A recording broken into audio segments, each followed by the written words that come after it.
Bonjour mon entrepreneur à succès, j'espère que tu vas bien. Inès Ingrid ici de calarisinvestment.com, qui est une entreprise de services qui aide les entrepreneurs à développer leurs entreprises tout en dépensant moins de leurs revenus. Je vais parler ici de cinq choses qui sont vraiment essentielles que ces millionnaires font, que les riches là ont dû faire pour se maintenir riches et surtout arriver à cette richesse qu'ils ont, pouvoir continuer à travailler et atteindre cette richesse financière dont ils ont. Il y a cinq compétences qu'ils ont développées. Ils sont devenus experts dans ces compétences-là qui les a aidés à atteindre le niveau financier surtout qu'ils ont aujourd'hui dans leur entreprise et surtout à se développer de plus en plus.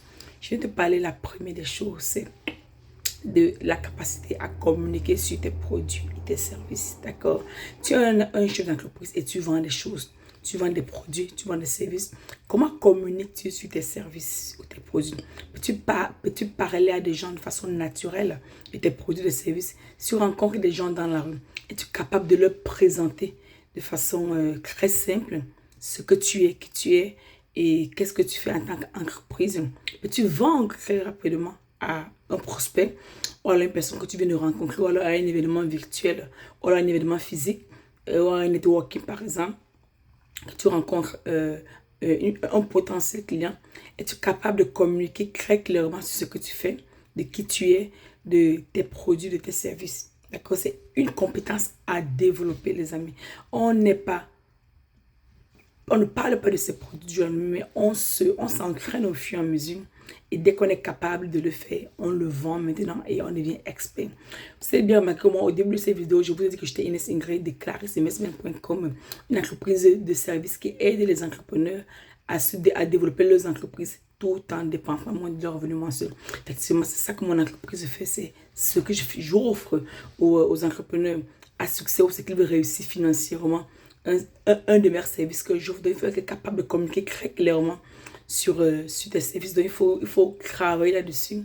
Il faut être capable de communiquer là-dessus. Le deuxième point, c'est parler en public. Beaucoup d'entrepreneurs n'aiment pas parler en public. Ils ont peur de communiquer.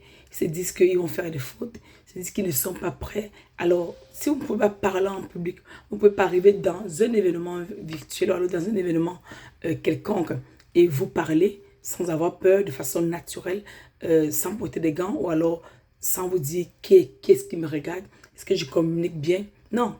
Est-ce que vous avez cette capacité-là? Est-ce que vous avez développé cela?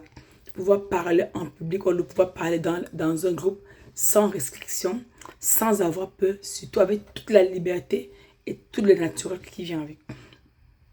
C'est la deuxième compétence que vous devez développer. Donc, on appelle ça le public speaking. Mais il est important qu'en tant qu'entrepreneur, pouvoir bien parler et surtout parler en public et surtout de façon effective. D'accord? Ça te permet de pouvoir communiquer, comme je disais plus haut, très clairement sur qui tu es, ce que tu offres comme service, même avec les fournisseurs. Ça vous aide à négocier des bons deals. Ça vous aide à négocier très clairement peut-être les termes de contrat et les conditions aussi avec ces fournisseurs-là et avoir des rabais, pourquoi pas. D'accord. Le troisième point que je viens parler ici, c'est ta capacité à communiquer de façon effective par écrit. Quand tu écris, quand tu fais tes posts sur Facebook, quand tu fais tes posts sur YouTube, est-ce que tu communiques de façon effective? Est-ce qu'en lisant un de tes posts, on comprend le message une fois? On a besoin de lire 2-3 fois pour dire ou se dire qu'au fait, voilà en fait ce que cette personne voulait dire. Est-ce que c'est ça le cas avec toi? Et quand on est un entrepreneur, quand on est un visionnaire, et on aimerait se faire 7, 8, 10 chiffres dans son entreprise, il faudrait qu'on ait cette capacité-là à communiquer par écrit très facilement. Il faut qu'on puisse translander ou alors dire un peu de mots et un bon vocabulaire ce qu'on aimerait bien faire connaître au public ou alors l'audience avec laquelle on communique. Est-ce qu'en tant qu'entrepreneur à succès, quelle est ta communication par écrit? Communiques-tu de façon effective avec des bons mots? Donc, c'est la question que je vais te poser. Si tu réponds à la question là, d'accord. Mais si tu ne réponds pas, essaye de prendre toutes ces stratégies-là et te marquer toi-même de 0 à 10. À quelle échelle, sur une échelle de 0 à 10, quel est le chiffre que je peux me noter moi-même. Sinon, crois-moi, tu peux le développer au fur et à mesure. On n'est pas bon parleur, mais on apprend à bien parler, surtout quand on est un CEO. Ou alors on est un chef d'entreprise. Le quatrième point ici, c'est ta capacité à communiquer avec ton équipe, à communiquer avec tes vendeurs, tes commerciaux, ou à traduire la vision aux gens que tu embauches pour travailler, aux personnes. Peut-être ton executive management, peut-être tes leaders que tu as embauchés pour pouvoir faire le travail dans ton entreprise. Comment communiques-tu avec ces personnes-là? Es-tu capable de transmettre la vision de l'entreprise à ces personnes-là? Es-tu capable de leur dire exactement quel est le projet pour lequel tu aimerais qu'ils exécutent? Ça qu'il n'y ait pas de faille. Et comme je le disais plus haut, si ce n'est pas fait, il faudrait qu'en tant que leader, au fur et à mesure, tu travailles dessus. Et crois-moi, tu vas y arriver. D'accord? Le cinquième point, et c'est le dernier point, les amis, c'est ta capacité en tant qu'entrepreneur à lire les états financiers. C'est même trop important. Et comme je suis une experte financière et comptable, c'est pour ça que je viens toujours parler de ça dans mon groupe Facebook avec des gens que j'accompagne et aussi sur mes pages, différentes pages Facebook. Il est important qu'un chef d'entreprise lise le minimum. Et j'ai dit souvent, je parle de 3 états financiers qui sont très simples.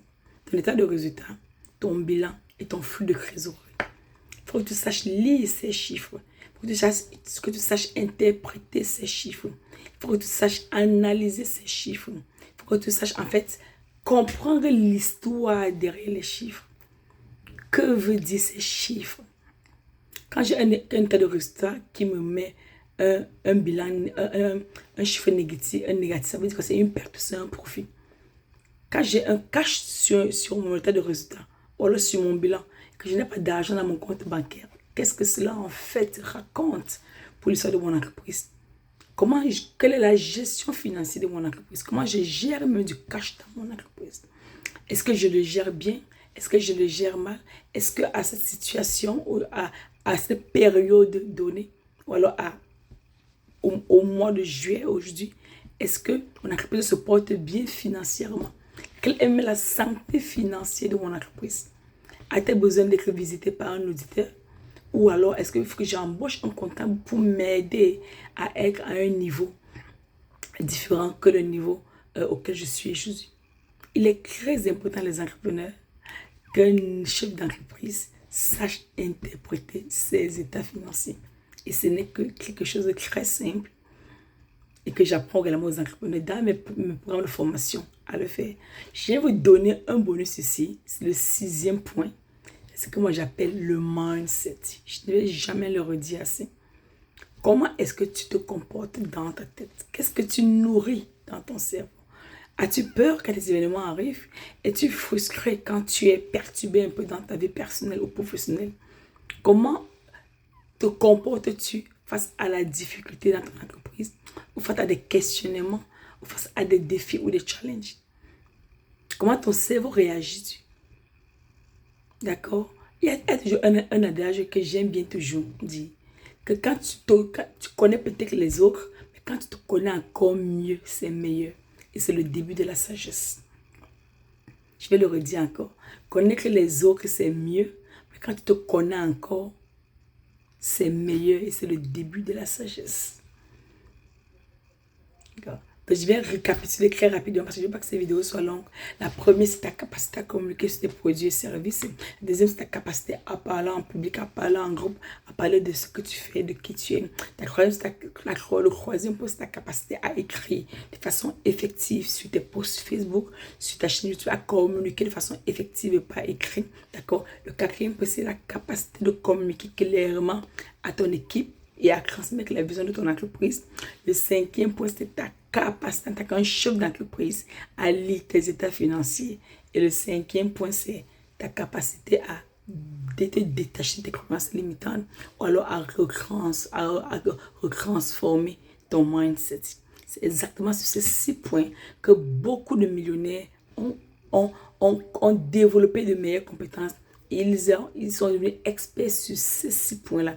Ils sont devenus aujourd'hui millionnaires et milliardaires. Pour ne pas dire leurs entreprises en même temps.